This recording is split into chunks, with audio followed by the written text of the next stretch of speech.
On a Monday, November morning, news would circulate throughout the hip-hop social media community that a petition would be filed.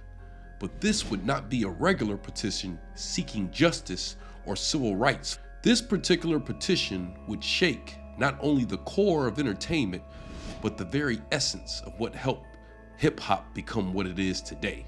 On what would be called White Monday, Aubrey Graham would file documents claiming that one of the most decisive, humiliating losses in hip-hop history was facilitated and made possible by bots. Drake is filing a petition against Universal Music Group and Spotify, accusing the companies of, quote, artificially inflating the spread of Not Like Us by Kendrick Lamar. The following day, he would double down and file another petition, this one based on a claim that his own record label, UMG, is responsible for distributing what will become the greatest diss track in the history of rap, a song constructed by Kendrick Lamar. Like, in the history of rap beef and all the rap beefs that I've covered in my career and all the rap beefs that I've read about over the course of the genre's entire history, from Ice Cube and NWA to obviously Tupac and Biggie, Jay-Z and Nas, so on and so forth, you've never actually seen potential litigation come into play. This move would not only cripple the image of a man who many claimed was an industry plant, but cripple the future of a genre draped with popular beats throughout its history. One could only question if this was part of the plan from the beginning. The story can be seen almost hand-in-hand parallel with a story well known within the Black community that divulges a bloody ending to one of the greatest figures in civil rights history that was set up by a plant from the FBI to not only gather intel, but destroy a movement well loved by the community. Fred Hampton was a force of nature, a young, passionate orator and organizer who could rally disparate groups under the banner of unity and justice. I said it before I went to jail, I'm back now and I may be going again, but if I do go, if you don't say anything else, then the last thing I heard him say was that you can jail a revolutionary, but you can't jail a revolutionary. Born in 1948 in Maywood, Illinois, Hampton grew up in an era of rising civil rights awareness. By the time he was in his early 20s, he had already proven his talent for leadership, first as president of the local NAACP Youth Council, and later as a rising star in the Black Panther Party. Hampton's vision extended beyond Black liberation. Under his leadership, the Illinois Black Panther Party established the Rainbow Coalition, forging alliances with Latino and white activist groups like the Young Lords and the Young Patriots.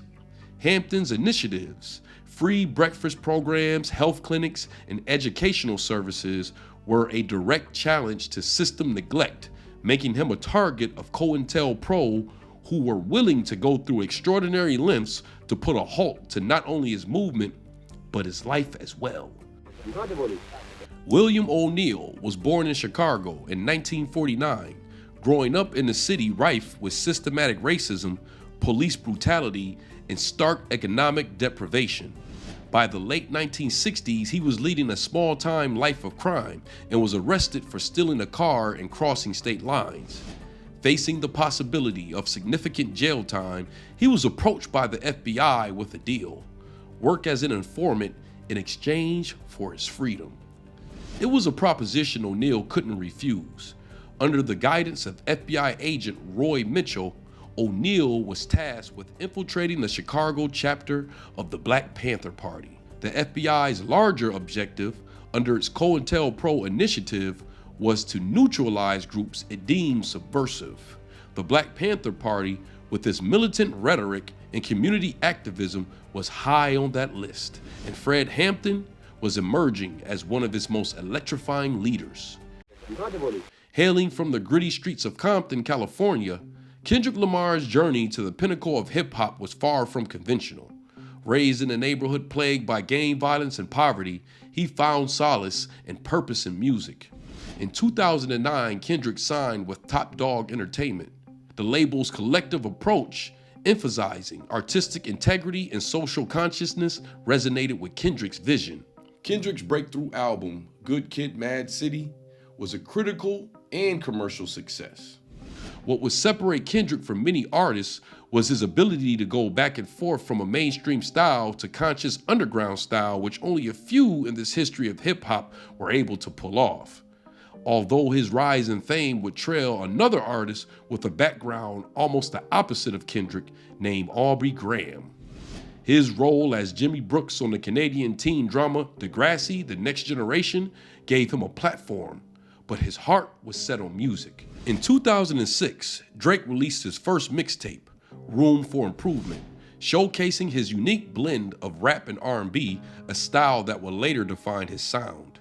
Drake's debut album, Thank Me Later, solidified his position as a major force in hip-hop. Subsequent albums like Take Care, Nothing Was the Same, and Views broke records and pushed him to the top of the charts. Do me one small favor before we continue. Please apply pressure to that subscribe button.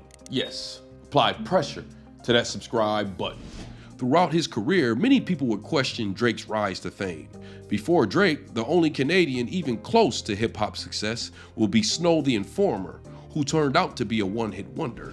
Drake's consistent chart-topping hits sprinkled with features from some of America's biggest stars would drown out any voices that were compelled to think he was an industry plant. Though this premise can be seen early on when he would break a long-known tradition on Funkmaster Flex's radio show. All the way from. Let me situate this. Yeah, all the way from it. Young, I got you. Look, I say young money to the young boy dying out. You hear me crying out. When in actuality, a genre controlled by the shadows of America's elite would have huge purpose for Drake. A genre used to brainwash minorities with exuberant drug use, womanizing, sexualization, and feminizing of black men, he could play a perfect role for these elite who could use a figure highly popular in his base, but free from his long-standing rules. This purpose of Drake will present itself in a battle commencing in 2024, which will become maybe the biggest rap battle in the history of hip-hop. Drake's positioning in hip-hop will be likened to that of William O'Neal, who joined the Black Panther Party in 1968. He worked hard to gain the trust of his members. Known for his resourcefulness, O'Neal quickly rose through the ranks, eventually becoming the chapter's chief of security. This position gave him access to the inner workings of the organization, from strategy meetings to floor plans of key facilities. O'Neal fed the FBI regular updates on the Panthers' activities. He was adept at playing his dual roles, publicly loyal to the Panthers while privately undermining them. As O'Neal embedded himself deeper into the Panthers, his reports to the FBI became increasingly crucial. He provided intelligence that helped the FBI sow distrust among members and thwart the group's initiatives. Most chillingly, O'Neal gave the FBI a detailed layout of Fred Hampton's apartment, complete with the location of his bed, a map that would later facilitate the demise of one of the most significant civil rights orators of the time. Speaking of orators, in spring 2024, all bets would be off when Kendrick Lamar would end years of subliminal disses between him and Drake and make one of the first direct strikes of the two, setting off one of the most brutal rap beefs of modern times. After a lengthy back and forth between the two, the kill shot would be a song, Not Like Us, which would not only position Drake as a possible sex offender, but also uplift the community by separating themselves on the side of greatness. Kendrick Lamar would follow up with a dramatic concert placing a spotlight on the best West Coast artists, unifying gang sets and pushing for black and brown pride. Drake's defense mechanisms would be unable to counter. Any respect he had left would not be able to be regained without a cultural clash. And since the culture is one he was never in conjunction with, he would make one of the most damning moves ever known in hip-hop history, filing a petition. One for the claim of the usage of bots, a practice that has been used for years in the streaming world, probably even by the petitioner himself. The other for defamation, a lowball move that will be a cultural slap in the face, especially coming from an individual who had competed in the past and won using similar tactics. The entire rap world would react in a frenzy. This is hip hop, man. This is hip hop. Somebody comes at you with lyrics, with a song you supposed to come right back at them with the song, with lyrics. Man, that's a yellow. He get to do that. Man, yellow. I forgot. There you go, weak ass yellow crying. But he always had the Jews behind him. How he claiming it's unfair? He's a selfish, lying, manipulative sack of shit who has made enemies for 15 years, and now we're here at the fucking boiling point. They both could be true. You've been behind the scenes, being the biggest sack of shit you can possibly be. I'm not here to play games with you niggas. Niggas know what it is out there. Some would mention Tekashi 6ix9ine, who as well took the stand, but his actions were against actual criminals who sold narcotics and took lives, and had no effect on the culture. As for Drake, how could someone infiltrated so deeply into hip-hop make a move so unrelated to the craft? How could he fool an entire culture built on realness and sustained on authenticity? And what would this do to the future of rap battle? Could it possibly end up similar to the young charismatic leader, Fred Hampton? On December 4th, 1969, just before dawn, Chicago police officers working with the FBI raided Fred Hampton's apartment. The raid was a coordinated assault.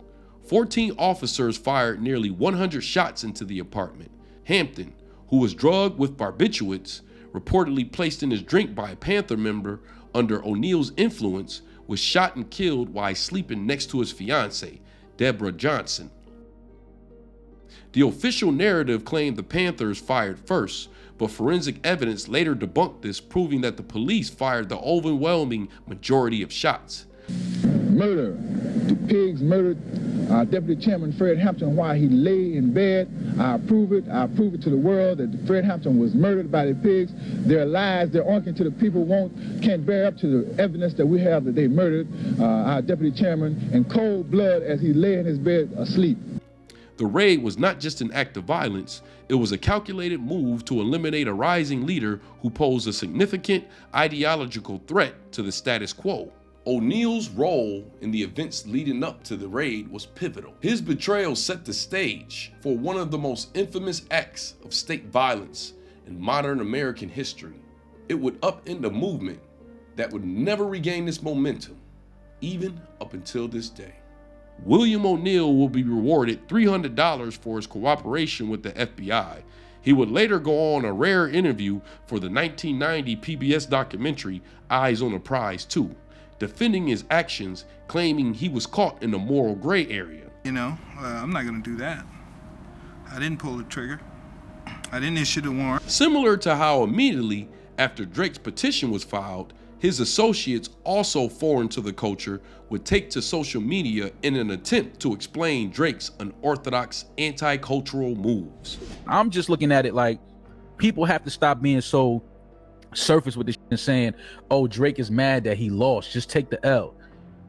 Cool, y'all are talking about a rap battle. This is not the URL. We're talking about the business battle, yes. Not URL. One individual unknown to the petitioner revealed publicly on a popular podcast that Mr. Kendrick Lamar's Duckworth's label, Interscope, paid him via third-party use bots to achieve 30 million streams on Spotify. Which would not work, just like O'Neill's excuses would not register. O'Neill would take his own life by running into traffic, ending the life of a man haunted by his choices. Metaphorically, this has Drake's actions written all over it.